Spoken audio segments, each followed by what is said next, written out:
మార్కెట్లు రైతులను నాశనం చేసేందుకే కొత్త చట్టాలను తీసుకొచ్చారని విమర్శించారు కాంగ్రెస్ ఎంపీ రాహుల్ గాంధీ. బడ్జెట్ పై జరుగుతున్న చర్చలో భాగంగా ఆయన లోక్సభలో మాట్లాడుతున్నారు. ఆ లైవ్ చూద్దాం. आपने ऑप्शन दिया है, 3 ऑप्शन दिए हैं. पहला ऑप्शन भूख, दूसरा ऑप्शन बेरोजगारी, तीसरा ऑप्शन आत्महत्या. ये 3 ऑप्शन आपने दिए हैं.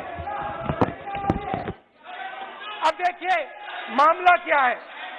मामला ये है कि हिंदुस्तान का सबसे बड़ा बिजनेस, सबसे बड़ा व्यापार एग्रीकल्चर का है. अब बजट 40% आबादी इससे जीती है.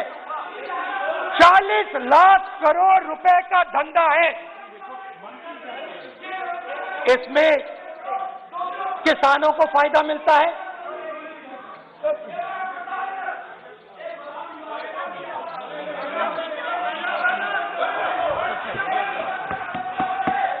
तो दूसरे कानून का थोड़ा मैं इंटेंट समझा देता हूं. दूसरे कानून का इंटेंट है, पानी दो, पानी गिर जाएगा, पानी दो.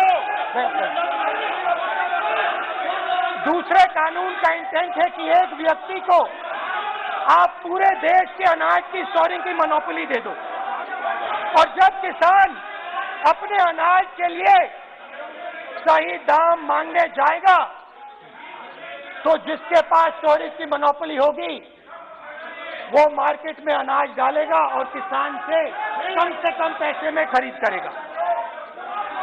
और जब वही किसान कंज्यूमर बन के अपना ही माल खरीदने जाएगा तो वही व्यक्ति अपने गोदाम से बजट पे चर्चा है सर, बजट पे चर्चा है. राष्ट्रपति अभी भाषण पे आपने चर्चा समाप्त कर दी, प्रस्ताव पास करके राष्ट्रपति जी को भेज दिया. अब उसी पे चर्चा करके राष्ट्रपति जी का भी और आपका भी अपमान कर रहे हैं sir.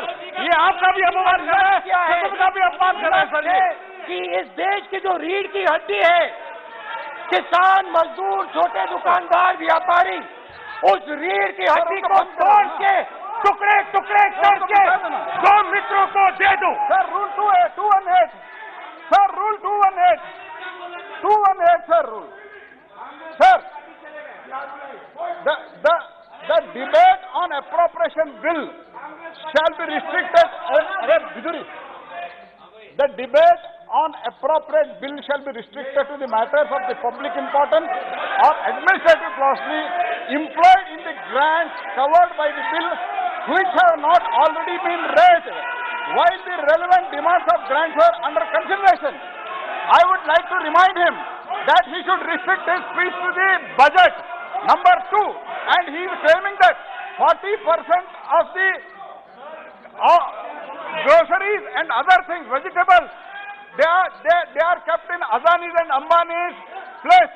Let him prove that. Where from? He should place it on the table. He should place it on the table. Where can he get all these documents? Where statistics कहाँ से आए? इसको ऑथेंटिकेट करना है. Record में नहीं जाएगी. चलिए बैठिए. आप बोलने दे रहे क्या सर? आपने माइक बंद कर दिया. बोलने दीजिए. बैठिए. माइक बंद कर दिया सर आपने. सर बैठिए. आप क्यों डिस्टर्बेंस कर? आप बोलने दीजिए ना. आप कोई रूल बता रहे हैं क्या? आप कोई रूल बता रहे हैं? अधीर रंजन जी, अधीर रंजन जी, अधीर रंजन जी को बता जाए.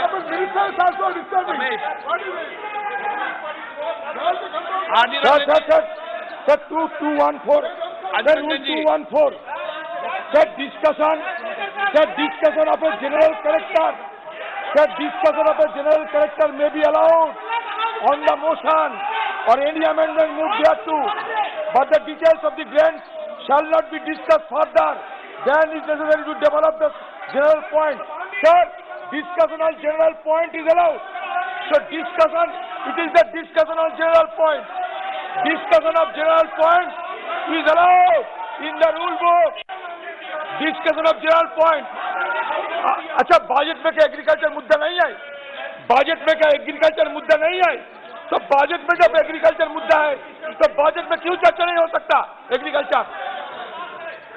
दादा, point of order is simple.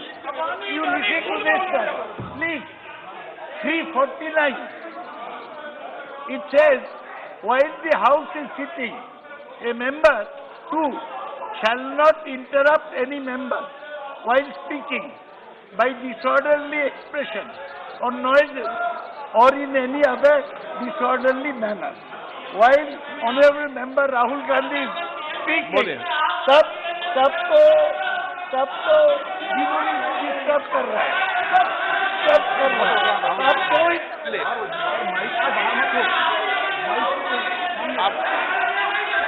अब ये क्या कर नहीं था, क्या कर नहीं था?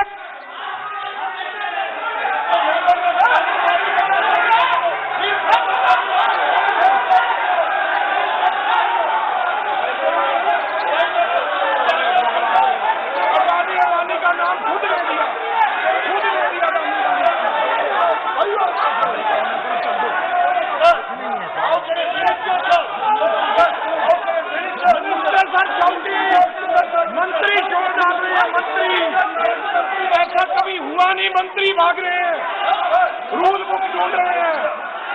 अरे क्यों घबरा गए? अभी तो बोले ही 5 मिनट है, अभी तो बोले ही 5 मिनट है। तो हम दो हमारे दो,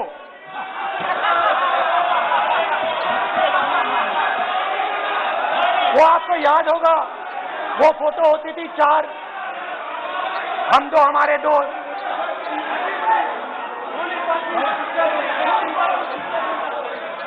क्यूट से चेहरे थे, सुंदर सुंदर चेहरे, मोटे मोटे चेहरे, हम दो हमारे दो। खैर, इससे होगा क्या? जब ये कानून लागू होंगे तो जो इस देश के किसान हैं,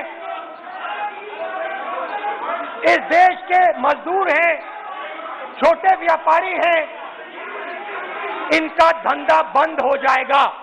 इनमें से किसानों की खेत चली जाएगी, किसान को सही दाम नहीं मिलेगा, छोटे दुकानदारों की दुकान बंद हो जाएगी और सिर्फ 2 लोग, हम दो और हमारे दो इस देश को चलाएंगे।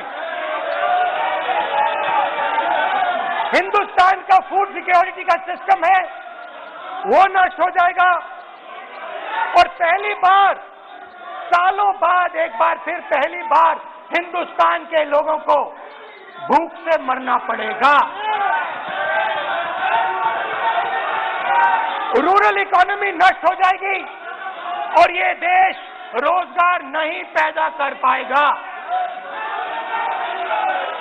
ये नई चीज नहीं है, ये आप मत सोचिए कि ये नया अटेम्प्ट है, पहला अटेम्प्ट है, ये पहला नहीं है। ये काम प्रधानमंत्री ने हम दो हमारे दो के लिए पहले नोटबंदी में शुरू किया था। पहली चोट नोटबंदी थी। आइडिया किया था, गरीबों से, किसानों से, मजदूरों से उनका पैसा लो, बैंक में डालो और हम दो हमारे दो के जेब में डालो। स्मॉल मीडियम सेक्टर को खत्म कर दिया, किसानों को बर्बाद कर दिया। वहां नहीं रुके, फिर गए जीएसटी, गब्बर सिंह टैक्स, 5 अलग अलग टैक्स और फिर से उन्हीं बेचारों पर आक्रमण, उन्हीं किसानों पर, उन्हीं मजदूरों पर, उन्हीं व्यापारियों पर आक्रमण। फिर कोरोना आता है। कोरोना के समय मजदूर चिल्ला चिल्ला के कहते हैं, हमें बस का टिकट दे दीजिए, हमें ट्रेन का टिकट दे दीजिए। नहीं नहीं नहीं, तुम्हें नहीं मिलेगा, तुम पैदल घर जाओगे।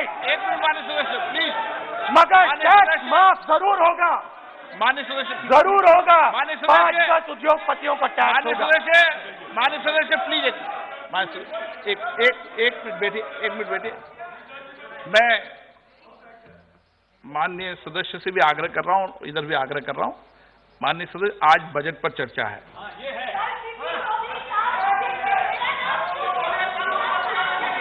चलो चलाओ। मैं आ रहा हूं सर बजट पे, सर मैं आ रहा हूं बजट पे।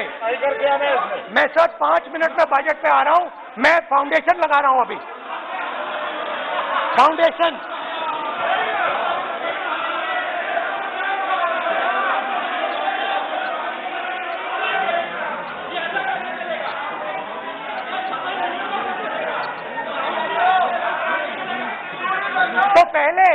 नोटबंदी, फिर जीएसटी, फिर कोरोना के समय उन्हीं 4, 5, 10 लोगों को पूरा का पूरा कर्जा माफ, 10 लाख करोड़ रुपए जो भी था कर्जा माफ। मगर हुआ क्या? हिंदुस्तान का रोजगार का जो सिस्टम है, जो स्मॉल एंड मीडियम इंडस्ट्री है, वो खत्म हो गई। आज ये देश रोजगार नहीं पैदा कर सकता है, सीधी सी बात। और आज नहीं, कल भी ये देश रोजगार नहीं पैदा कर पाएगा, क्योंकि आपने इस देश की रीढ़ की हड्डी तोड़ दी है। किसान की, मजदूर की, छोटे दुकानदार की, स्मॉल मीडियम बिजनेस की रीढ़ की हड्डी तोड़ दी।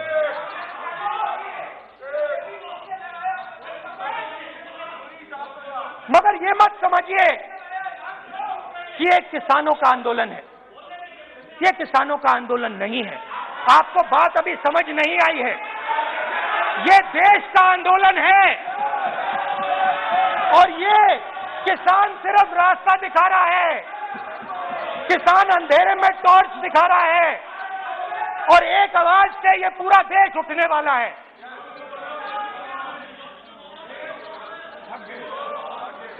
पूरा देश एक आवाज से हम दो, हमारे दो के खिलाफ उठने जा रहा है।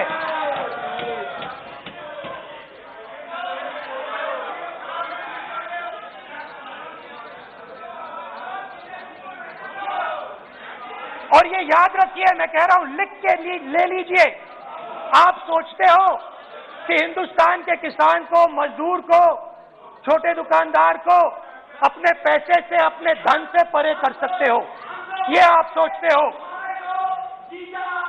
आप ये सोचते हो।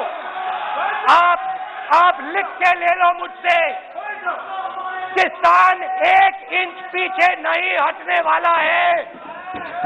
किसान आपको हटा देगा, मजदूर आपको हटा देगा, छोटा दुकानदार आपको हटा देगा, मगर वो पीछे 1 इंच नहीं हटने वाला। आपको कानून वापस लेना ही पड़ेगा। अब बात करते हैं बजट की। जब बजट पर बातचीत करने की बात उठी थी, प्रेसिडेंट एड्रेस पे बात करने की बात उठी थी, तो हमने कहा था, विपक्ष ने कहा था, हमें किसानों के आदर करने के लिए किसानों के सब्जेक्ट पे अकेला बोलने दीजिए। एक साथ हम सब मिलकर किसानों के मुद्दे पे बोलेंगे। स्पीकर सर ने सरकार से पूछा और सरकार ने कहा नहीं, किसानों के मुद्दे पर चर्चा नहीं होगी, बजट पे होगी और प्रेसिडेंट एड्रेस पे होगी। अलग चर्चा किसान के मुद्दे पे नहीं हो सकती। तो प्रोटेस्ट में मैं कह रहा हूं, मैं बजट पे आज यहां टिप्पणी नहीं करने वाला हूं। मैं आज सिर्फ किसान के मुद्दे पे बोलूंगा और उसके बाद मैं अपना मुंह चुप कर दूंगा। अंत में मैं कहना चाहता हूं कि जो 200 किसान शहीद हुए, उनको इन लोगों ने श्रद्धांजलि नहीं दी। मैं सब सांसदों से कहना चाहता हूं, मैं अपने भाषण के बाद 2 मिनट शहीदों के लिए मौन रहूंगा। आप मेरे साथ खड़े हो जाइए। धन्यवाद।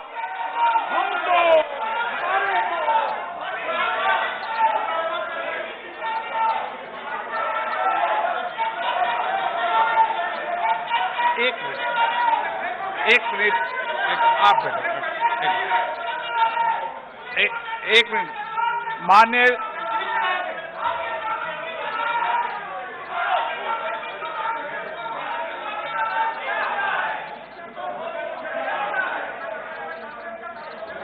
मान्य सदस्यगण, प्लीज बैठिए, मान्य, प्लीज बैठिए। मान्य सदस्यगण, इस सदन को चलाने की जिम्मेदारी आपने मुझे दी है और कोई भी मान्य सदस्य कहेगा मैं आज उत्तराखंड के मरे लोगों पर श्रद्धांजलि अर्पित करता हूं, कोई कहेगा कि मैं आज बॉर्डर पर मरे श्रद्धांजलि अर्पित करूं, ये जिम्मेदारी आपने मुझे दी है। आप बोल रहे हैं तो नहीं, आप बोलने पहले आप बोल लो, तो बोल रहे तो आप बोलने कहां दे रहे? तो मेरा माननीय सदस्य, आप वरिष्ठ सदस्य हैं, आप सबने मुझे इस अध्यक्ष की जिम्मेदारी दी है। इस तरीके का व्यवहार करना सदन में मैं सोचता हूं कि उचित नहीं है और ये गरिमा में भी नहीं है, क्योंकि इसलिए मैं माननीय सदस्यगण आग्रह करूंगा कि हमें सैनिकों के प्रति सबका सम्मान है, पूरे सदन का सम्मान है, 130 करोड़ जनता का सम्मान है, लेकिन सदन की गरिमा और संचालन की जिम्मेदारी मुझे दी है। आप कभी भी कोई ऐसा विषय तो मुझे लिख कर दें, मैं आपके विषय पर सभी लोगों से चर्चा करके आदर करूंगा, लेकिन कम से कम सदन चलाने की जिम्मेदारी जिसको आपने दी है उसको करें। मैं देखूंगा इसको, ठीक है।